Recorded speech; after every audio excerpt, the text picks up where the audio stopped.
on to this 2024 mid-session update. I'm Libby Murphy, the Director of Policy at Minnesota Housing Partnership. Excited that Senator Port as well as Representative Howard are going to be able to join us for this update. They are currently in a meeting together, probably discussing their various omnibus bills and how they might conference them together. I don't know that for certain, but so Representative Howard will be joining us at 12:30 and Senator Port will be joining us at 12:45. So excited to have them with us today. We're also going to hear from MHP's contract lobbyist, Allison Nessie, an update and ask her some questions, her perspective of kind of the global landscape of what's happening this legislative session. I have what I hope to keep as brief as possible, an update on the housing omnibus bills coming out of both the House and the Senate, as well as some quick updates on what we know out of the House tax bill. And then there's the landlord tenant policy omnibus bill that the House passed yesterday and the Senate passed off the floor sometime last week. So today is the third deadline of this 2024 session. It's an important deadline. It means that a committee had to take action on a major kind of finance bill by today. That doesn't apply to taxes, capital investment, ways and means, and there's always workarounds if that deadline doesn't get met. But for housing, that deadline has been met. We heard those bills this week in committee. So I will get into just a brief overview of what is in the housing bill.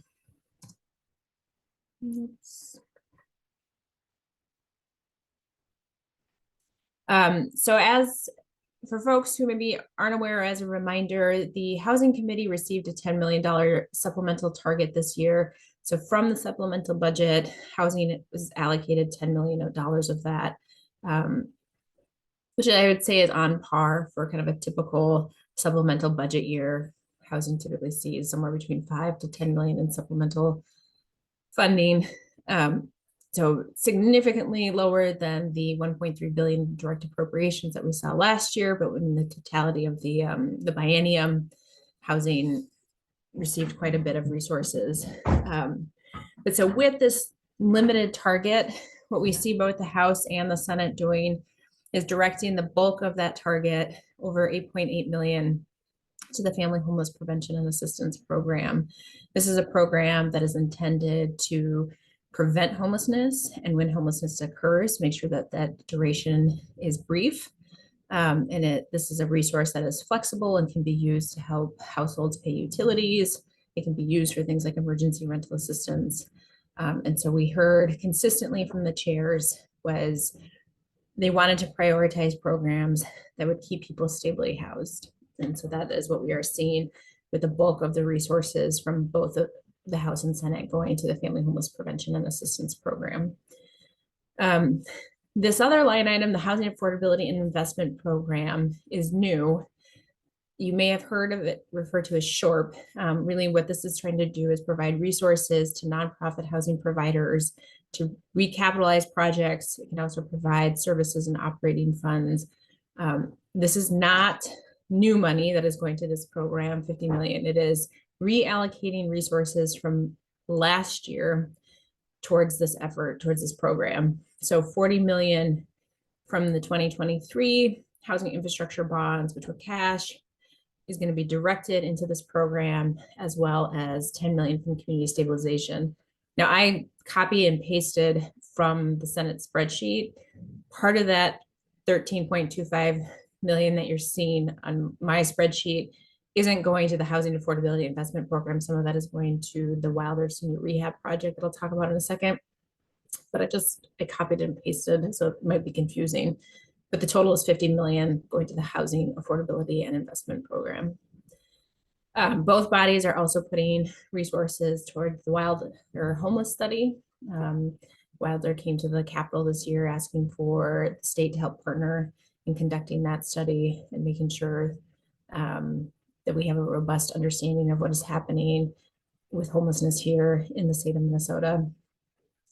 There's also resources going to the Emergency Rental Assistance Work Group that convened throughout the course of 2023 and into early 2024.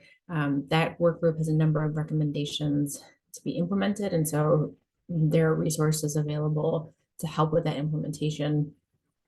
The House is also proposing the creation of a new work group to look at HOAs. And so that required a line item to help that facilitate that work group's effort. There's also some money in the House going to the judiciary for retroactive eviction expungements. And then the bonding, the target was also 50 million in housing infrastructure bonds. And so there's 50 million there, you see. So in addition to the 10 million of one-time supplemental appropriations, there's 50 million in housing infrastructure bonds.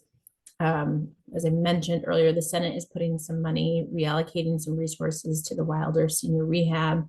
So this is a condo owned by seniors who need to replace their windows. And if they don't do that, then it would lead to the displacement of many senior households. So the Senate is putting resources towards that. And then the Senate, it is not putting money towards an HOA work group, but instead a single exit stairway report. This was legislation that Senator Port was working on this session, couldn't get it moved through as legislation. So they are looking to a report to help advance that effort to make it easier to build apartment buildings. And I should have said this sooner. If you have a question, please put it in the chat. I'll do my best to follow the chat. We also have several people who are up at the Capitol on a regular basis who might be able to help answer questions or provide insights. So feel free to use the chat and communicate via the chat. So there's a lot. Yes, it is just short, basically, yes.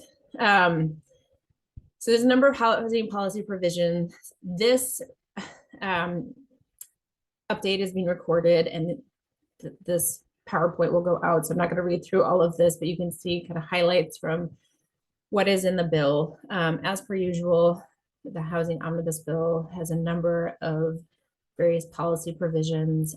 Some of this is cleaning up language from last year, making various conforming changes, and some technical changes. So there's not a whole lot of truly new stuff, but there's a lot, but there is some that I'll highlight. There are changes that will be made to how the agency can determine if a household meets rent or income requirements. So it can look at existing programs, and if a household qualifies for those programs, use that as a way to income qualify that household in an MHFA program.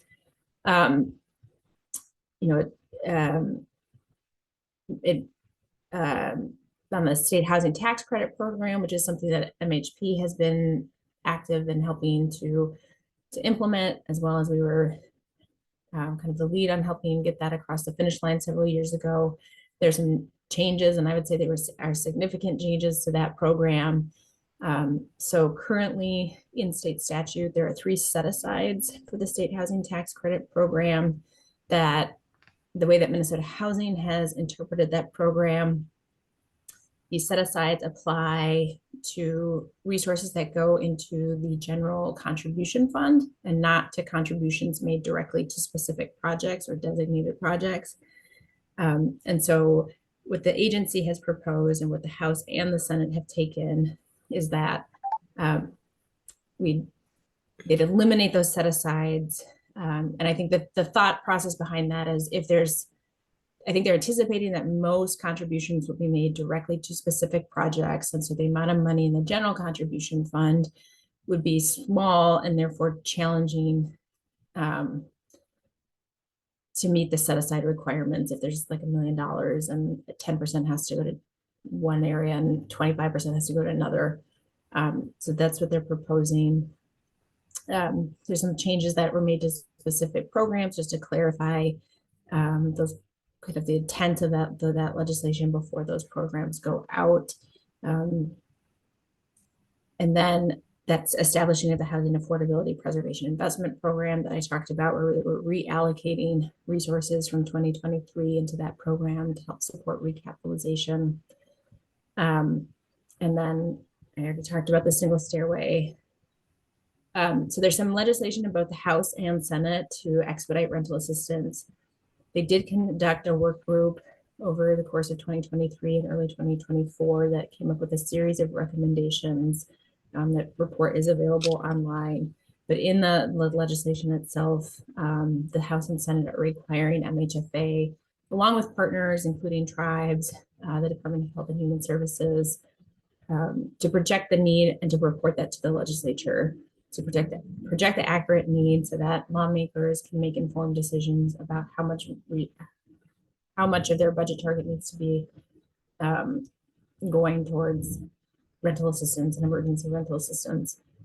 The legislation would also require Minnesota Housing and Health and Human Services to develop recommendations to provide more flexibility and make it easier for individuals to access emergency rental assistance. So that includes things like translation services and making things available to people who are non-English speakers, as well as recommendations for simplifying verification, and then develop a uniform e-signature option. So those are some of the key takeaways that are included in the House and Senate language. And those are, I think, are fairly lined up. Another thing that lawmakers came forward with this legislative session as a top priority, we saw this with both Senator Port and Representative Howard, was wage theft prevention. So there was a report that came out earlier this year talking about projects that received government financial assistance, either from the Low-Income Housing Tax Credit Program or TIF, where subcontractors were engaging in wage theft. And so this was a top priority for lawmakers. We heard that. They held a press conference early in session. And so in the House Housing Omnibus Bill, this legislation does appear. The legislation is currently sitting in the Labor Committee, and I'm told it will appear there. I've also been told by a few sources now that housing, transportation, and labor will conference together. So there'll be an opportunity for both Representative Howard and the Senate chair of the Labor Committee to kind of negotiate the differences and how it's showing up in the Senate versus the House. But what the language in the House would do, it would apply to all forms of financial assistance through MHFA, as well as to all low-income housing tax credits, and require the use of responsible contractors. There'd be a list of responsible contractors. A developer, an applicant, would have to provide the names of contractors and subcontractors to Minnesota Housing, and then they'd have to continuously update that list as they're in development. And if one of the contractors or subcontractors fails to pay required wages, then both have to pay, and then come up with a wage theft prevention plan to become both eligible for further financial aid, as well as to get back on a kind of approved responsible contractor list. And so this can disqualify developers as well from receiving future financial assistance for 3 years if one of their contractors or subcontractors engages in wage theft. So do anticipate this moving across the finish line, as the House and Senate have prioritized it as a top issue. Rent and income limits. This is something that has been moving this entire biennium, and so we will see this in both bills. What the Senate is proposing, and this is really a response to lawmakers being concerned about what's happening with seniors in income and rent restricted properties, especially seniors living on fixed incomes, and what the impact of rent increases have on those seniors on fixed incomes. And so what the Senate has proposed is to evaluate and kind of have Minnesota Housing provide recommendations based on those findings. So both on property tax classification as well as low-income housing tax credit programs. I think there's going to be some proposed language changes that we'll see next week to just clarify this language, to make it expansive. And then the House, they are proposing to set rent increase limits on affordable senior housing financed through the low-income housing tax credit program. based on the Social Security cost of living adjustment.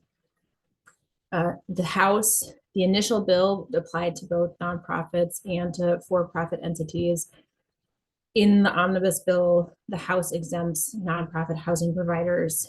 So I think what we'll see is the House, and this is a significant difference between what the House and the Senate are proposing. So they're going to have to negotiate those differences.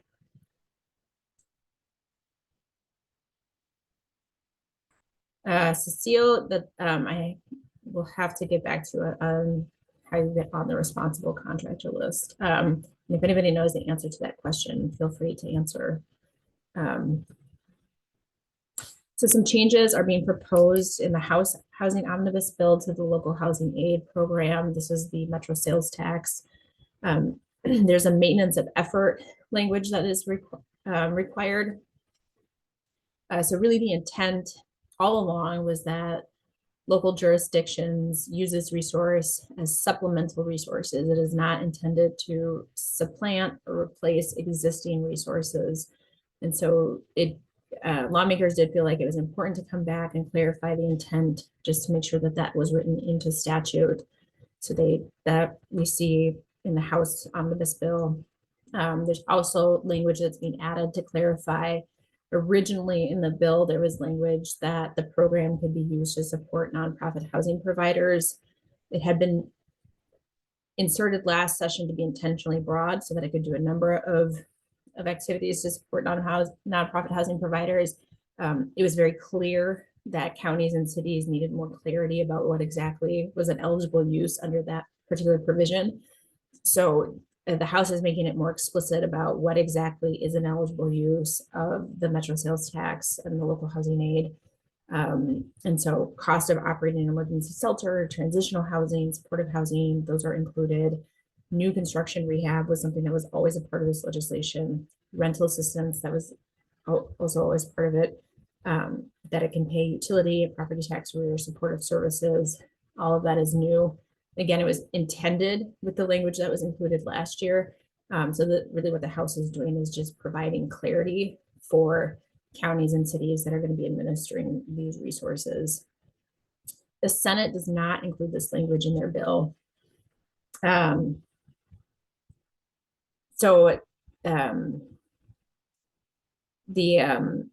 What we're told is that the Senate is amenable to including this language. And so I anticipate that this will move forward. The Senate did hear this.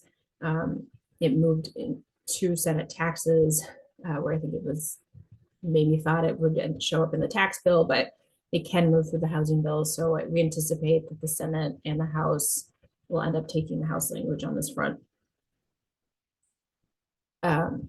The Housing Stability Act, or what MHP has always called source of income protections. This is showing up in the Housing Omnibus Bill. It's also showing up in two other places. And one is a standalone bill, as well as in the Landlord Tenant Omnibus Policy Bill that moved off of the House floor last night. There's just various vehicles, I think, just to ensure that this gets across the finish line. It's been on the governor's agenda for 6 years now. It's something that we've heard lawmakers say is a top priority. They want to get it done. They weren't able to get it across the finish line last year. They weren't able to include it in the Judiciary Omnibus Bill. So they're pursuing multiple avenues this legislative session. There's some differences in the language, but the House is showing its commitment. It's not in the Senate bill right now, just because of where the legislation ended, what committee it was left in. So it's left in Judiciary, so it's not showing up in the housing bill, but they will be able to conference both the Landlord Tenant Omnibus Policy Bills as well as the Housing Finance Omnibus Bill. And then we don't have the Senate tax bill that I am aware of, but the House tax bill is out there. Just some key takeaways from that. And one of which is that there were unused state housing tax credits from 2023. That program really didn't get underway until October of 2023. So there was very limited time for the state to accept contributions and to really market that program. So I want to say it's it's over 3 million in tax credits that are going to be made available in 2024, in addition to the 9.9 million new credits available in 2024. That bill was not heard in the Senate, so this might be something that only shows up in the House bill. There's some language about allowing, again, it's allowing local jurisdictions to provide tax abatement. Sorry, that was my dog. For housing, that affordable housing, as well as property held by land bank.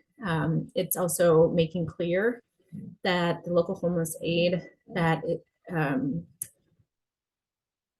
cannot be used to remove individuals from encampment. So cities and counties cannot use that local housing, that local homeless aid for activities related to removing people from encampments. It is intended to help people experiencing homelessness out of homelessness, not displace them from one homeless environment to another. And it's also clarifying that property owned by a nonprofit is, so there is a eligible for property tax exemptions for rental housing, but a portion of that property has to be providing services, and it can't, then that service can not only be in the form of a unit of housing. So there was a ruling earlier this year on this very issue. And so I anticipate that the Senate is also going to take up legislation, both Chair Gomez and Chair Rest included or carried this legislation. So we're seeing it in the House bill. I anticipate seeing it in the Senate bill. I'm going to end my slideshow. And I did ask Michael Dahl to be available to give a brief update on what is happening with the landlord tenant omnibus bill. So Michael, are you still on? Yes, I am.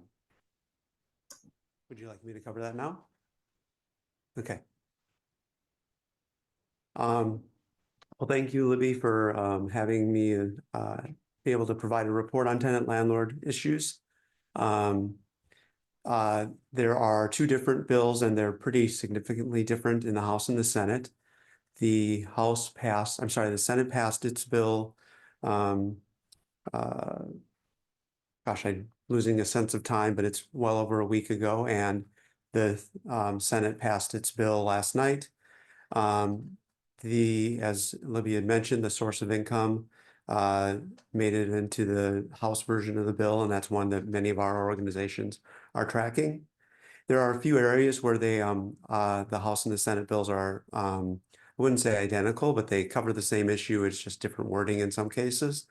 And that includes tenants' right to organize within their building. It includes people being able to use their individual tax identification number, their ITIN number, instead of a social security number to apply for an apartment. If a developer is not able to finish a building in time for when the leases are for people to, and this was for people to be able to move in, there's a number of corrective actions that tenants can take, and punitive damages to the landlord for not being able to have people move in by the agreed upon date. There's also an agreement that a landlord can't restrict someone from making mental health calls, mental health emergency assistance calls, as a way to keep the number of police calls to a building down. The Senate bill includes a right to counsel for people living in public housing, and then in both bills there's also a summons and complaint process that is fairly identical. The House bill has many additional items. They ask that ask the tenant screening agencies only report accurate data that is coming to them, and that they have to check for actions that may have changed the judicial record within the past day or so, I believe. There's a right to repair the tenants can have if a landlord has not responded to a request for repairs within 14 days. That tenant has to work with a contractor if they want the place, want something in their unit repaired. There are increased penalties for landlords that violate state law on tenant landlord law, and it varies based on the harm that a tenant would face if the violation is not corrected.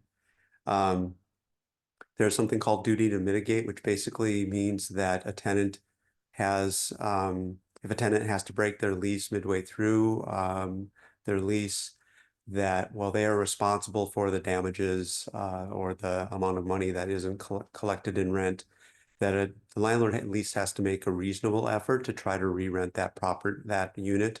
And that probably means that they would put in the same amount of effort they would for any other apartment that they would be advertising for. There's also landlord, in essence, breaks the lease if they have a property that is condemned, and the tenant would be able to get out of the lease because it's a constructive eviction.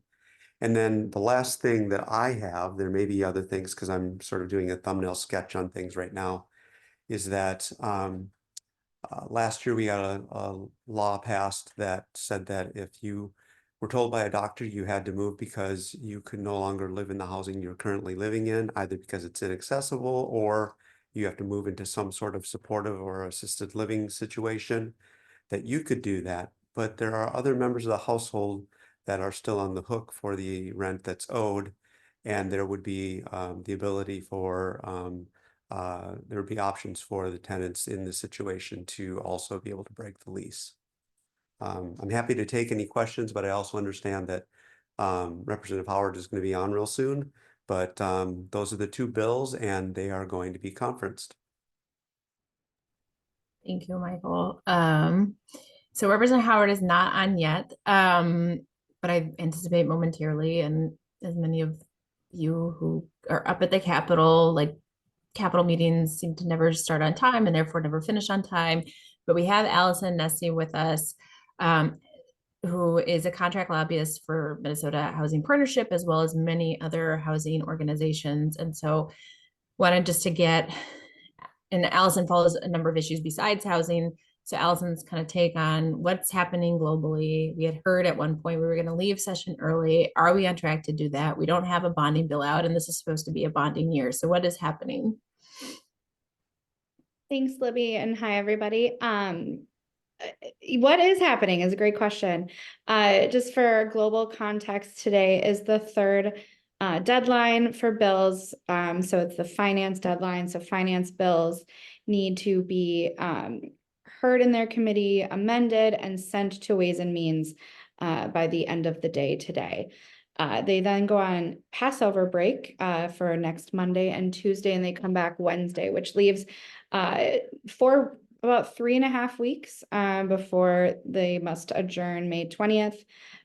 This is my 9th year at the Capitol, and every year they talk about ending early, but it never seems to be the case. That being said, they have very limited legislative days left, and they need to use their time wisely. So specifically to bonding, as Libby said, this is a bonding year. Where they're at right now is a little behind where we would normally be at this point of session. And the biggest question mark on everything around negotiations is an agreement to the size of the bill.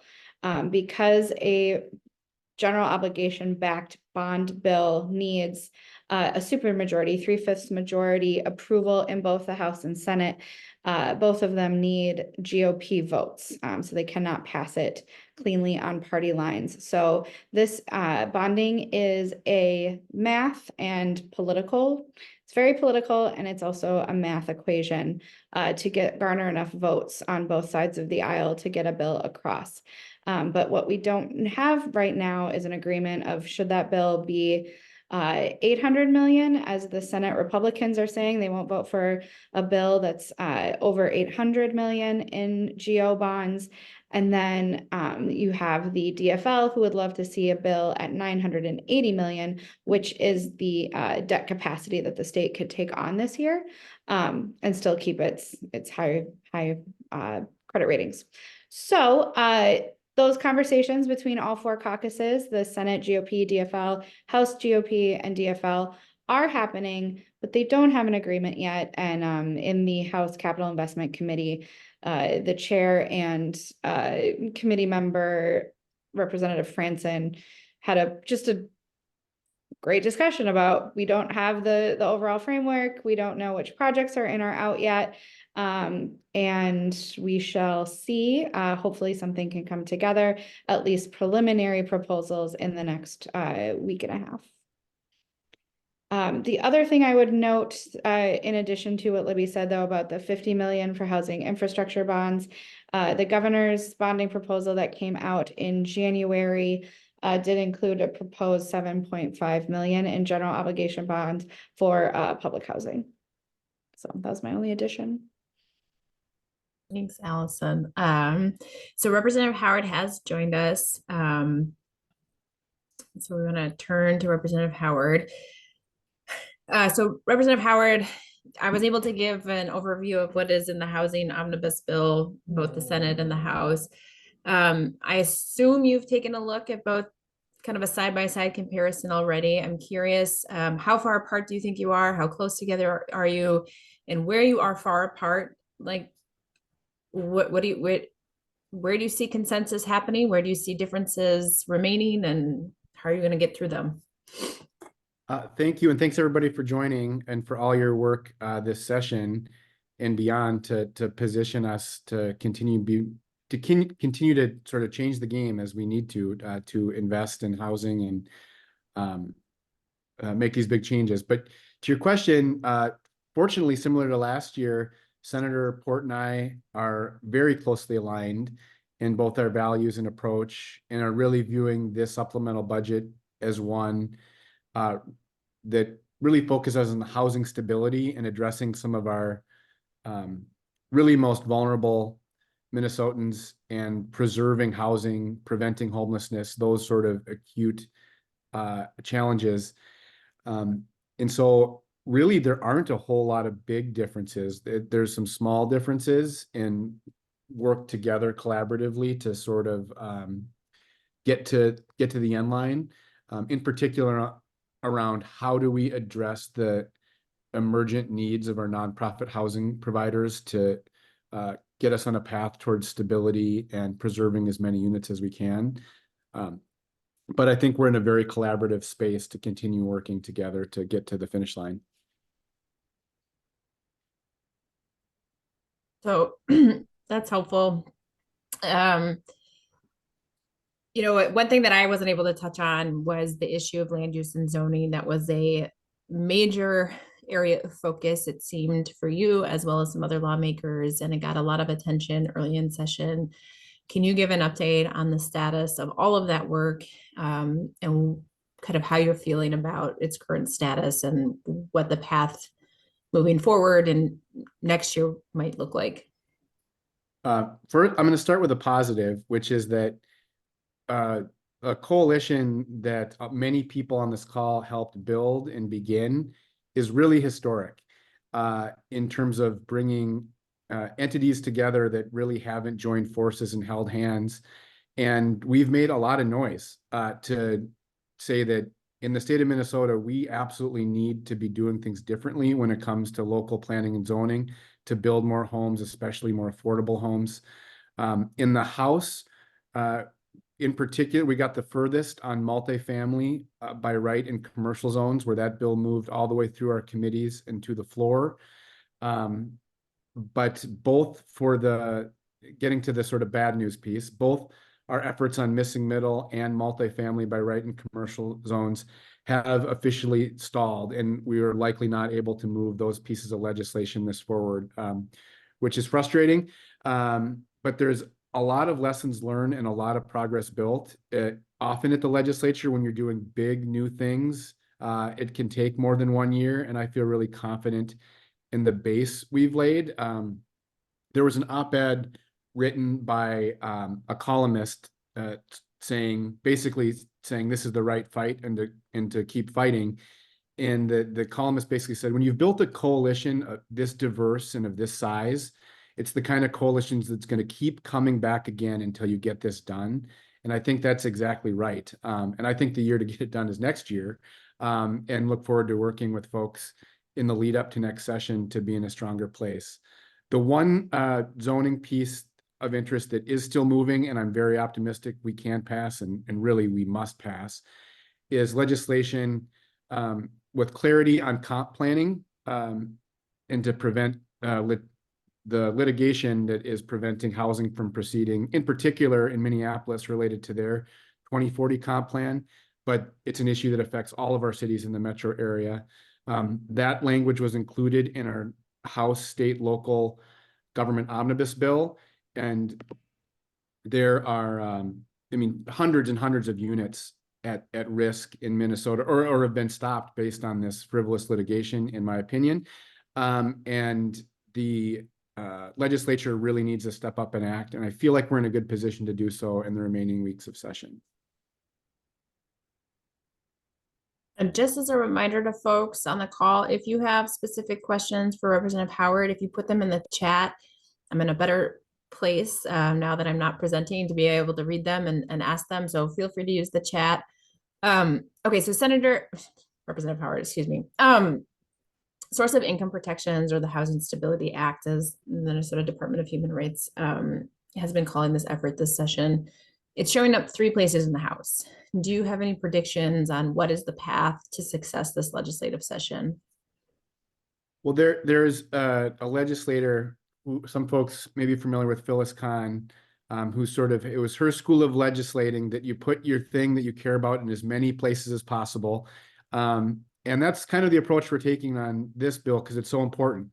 It's passed the House of Representatives all 6 years I've been a member. And so I'm hoping that 6 times the charm this year. We just passed it last night in our tenant rights bill, and it's included in our House Finance Omnibus bill.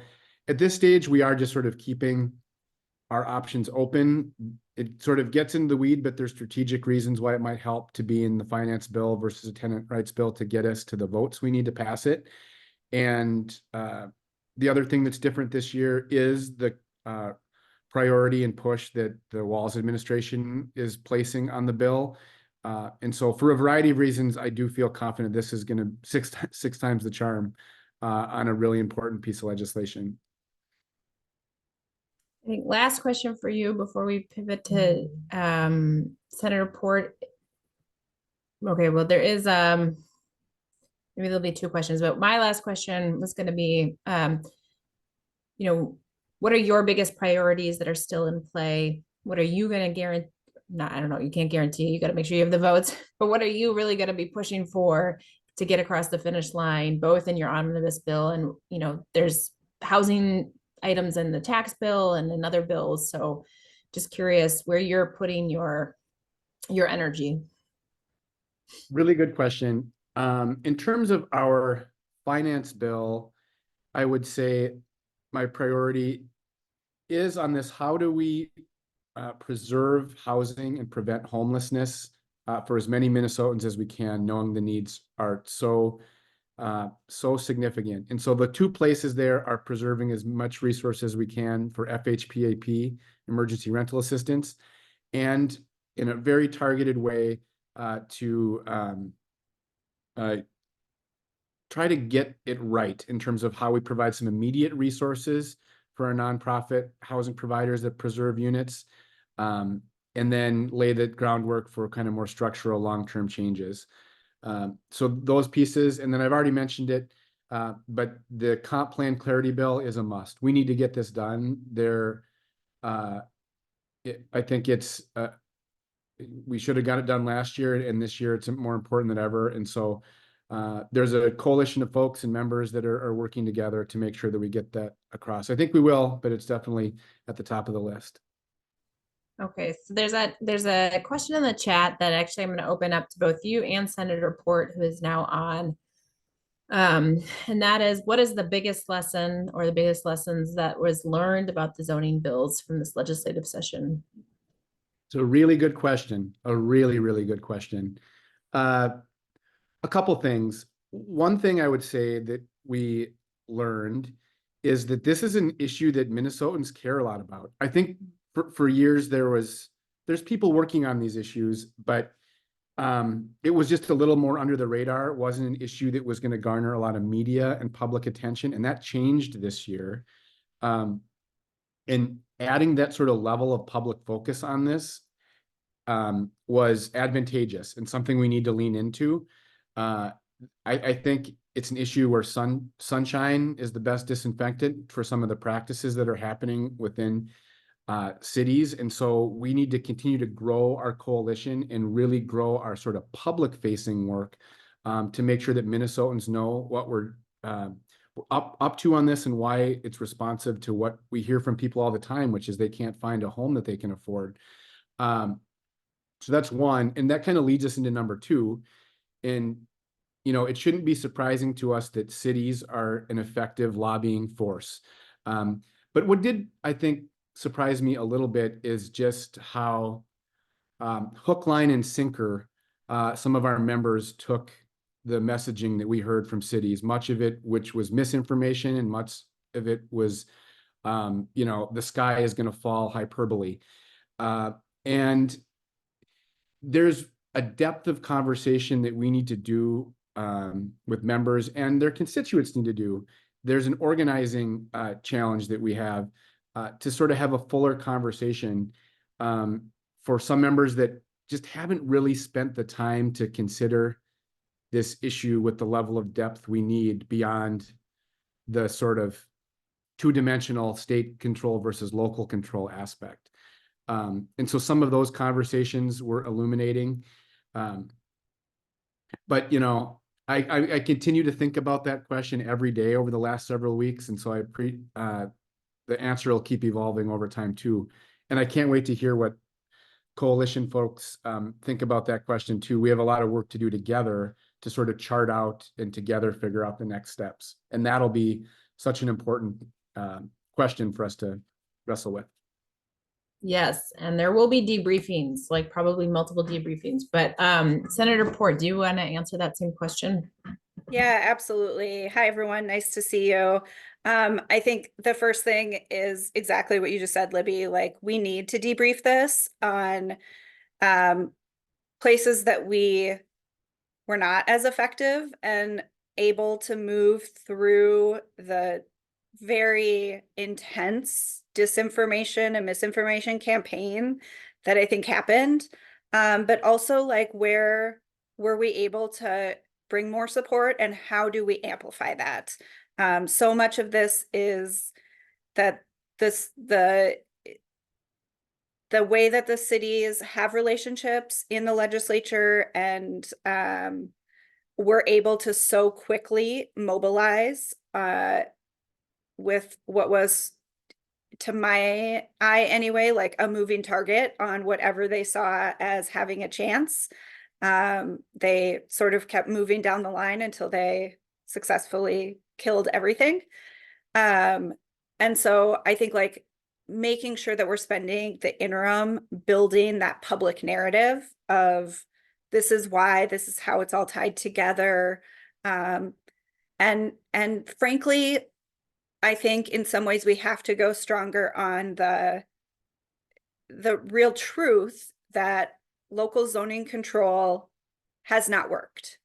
It has worked to do what it meant to do, which is create exclusionary zoning. And I think we have to not shy away from that.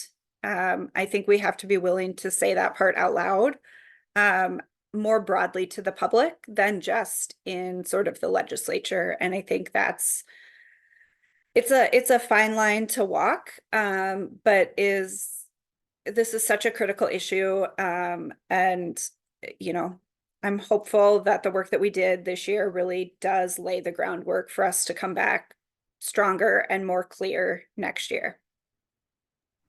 Yeah, and I just add my 2 cents for what it's worth, having been entrenched in all of this, is I do think things got really focused around the shortage of 100,000 units. And so there was a lot of focus on like, well, there's there's different ways that we can get at how do we address that shortage, but it wasn't about, I think, the more core values that brought the various coalition members together, one of which was ending exclusionary zoning policies, one of which was, climate and transit. And so I think being more focused on messaging is certainly one of those things that I think the coalition will be thinking about.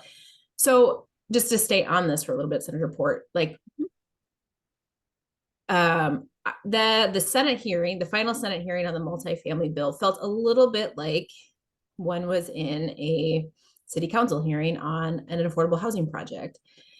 I mean, what is your takeaway of the work that coalition members, affordable housing advocates have to do? I think we've done a tremendous amount of work with our leaders, and we've done a tremendous amount of work with, the housing committees in both the House and the Senate. And I see this issue also with the constitutional amendment effort that MHP has been pushing. There's so much work to do. Like, and how do we focus the work that we need to do to turn more lawmakers into pro-housing people? Yeah, I mean, honestly, I think I'm sort of a case study for that, because in my first term, granted, we didn't have as good of zoning reform bills, I think, as this huge coalition brought together with really specific changes. But I didn't see that as like a meaningful path to building particularly more affordable housing. To me, that was always tied to money. And it sort of like was easy to take what I was hearing from my own cities and from the league and say, like, there's nothing standing in the way of this. These aren't going to change anything. We just need more investments. And the more I've dug into this work, and particularly into like the broader work of the coalition, they're so tied together in a way that I think is really easy to sort of just like push aside. That for me, it has been a learning curve, certainly, but we are making investments in affordable housing. Nonprofits are doing incredible work to put forward plans, to raise money, to bring these developments forward, and they are still dying. And they are not dying because of a lack of, well, we can always put more money, but we did put money in, right? We put $1 billion into this, and we're still hearing from folks who are trying to develop these units that like, that's just one of the barriers. Here's the whole list of other ones.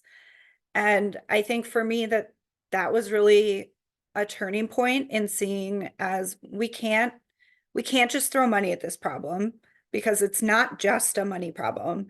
It is a specifically targeted policy choice in how our zoning laws are laid out that make it really, really, really, really hard to build the kind of housing that the state in particular needs to have a vested interest in building, which is affordable and deeply affordable housing. And I think a lot of it is just continuing to tell that story. And like, I think like 5 times during the finance hearing, or during the stake-off hearing, I held up that chart that Libby, you shared and came from the coalition, that is like, this is people who are pointing to, we all have comp plans that do this, that plan for this, and they've reached like tiny slivers of the goals. And to me, that's just like, we need to keep putting that in front of people, that like, they're telling you they have a plan for this and nothing is coming out of that plan. The plan's not working. Like, we have to change the stakes.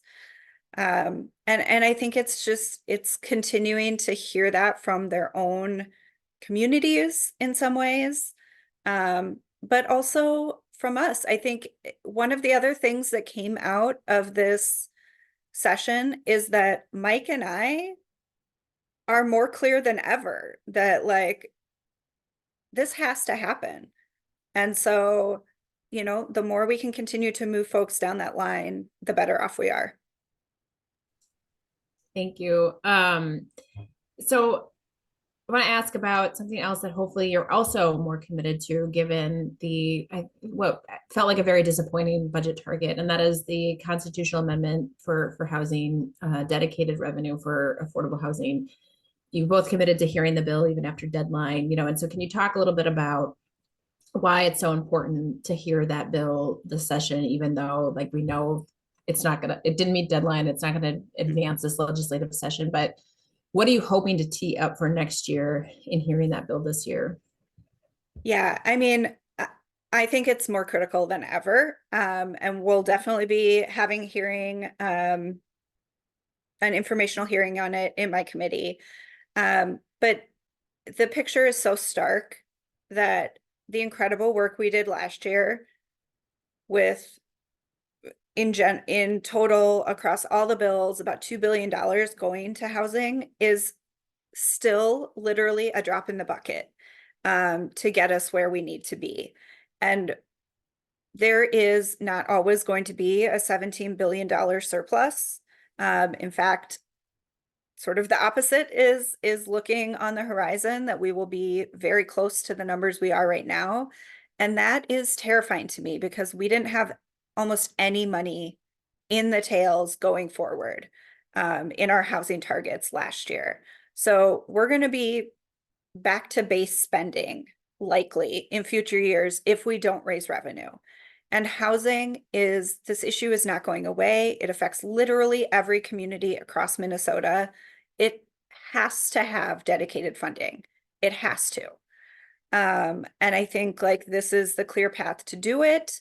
I'm open to any and all suggestions that anyone wants to raise about raising revenue and dedicating it towards housing. But this seems like the clearest and